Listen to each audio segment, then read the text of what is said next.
News দিতে চাই। আমার সবসময় ভালো লাগে, আমি ভালো মানুষকে নিয়ে কাজ করার চেষ্টা করি। তো একটা পর্যায়ে যখন আমি এসে দেখি যে ভুক্তভোগী আমি হই, তো তারপরও আল্লাহর উপরে ভরসা রেখে আল্লাহকে মানে আল্লাহকে ভালোবেসে আল্লাহর উপরে শ্রদ্ধা সম্মান রেখে সবাইকে না আমার একটু ভুলে গেছে, আল্লাহর উপরে ভরসা রেখে আল্লাহর রহমতে আল্লাহর অশেষ দয়ায় আমি আমাদের এই যে ৩ জন হিরো দেখতে পাচ্ছেন, ৩ জন হিরো এই কারণেই বলতেছি, তারা আমার সিনেমায় কাস্টিং হিসাবে আছেন। বাট হচ্ছে রাসেল মিয়ার সাথী আছেন, শোভাকাঙ্ক্ষী হিসাবে আছেন।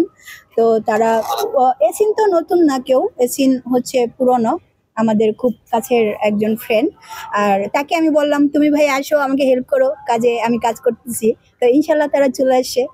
তার সাথে আরেকজন হিরো নিয়ে আসে, সুপারস্টার, টিকটকে অনেক ভাইরাল পারসন।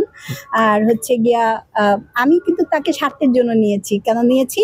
সে যেহেতু টিকটকে ভাইরাল পারসন, মানে হচ্ছে আমার গান টানগুলো ভাইরাল করবে।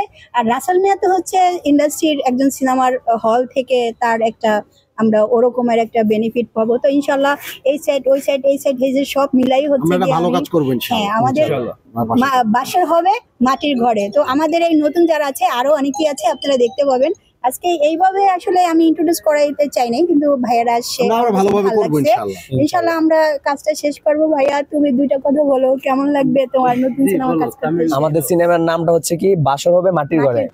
আচ্ছা, এই মাটির ঘরের নামটা কেন দিছেন? এটাই তো ম্যাচে এখন আমি প্রশ্ন করতেছি কেন, মানে কারণ আমি তো আর পুরোপুরি গল্পটা জানি না, কারণ এটা তো সবাইকে বলতে হবে। উনি অনেকগুলো ছবির নির্মাতা এবং প্রযোজক, চিন্তা করে দিচ্ছি। আলহামদুলিল্লাহ ভালো কাজ হবে ইনশাআল্লাহ। নতুন আরো কিছু লোক আমাদের সাথে যোগ হবে। আমরা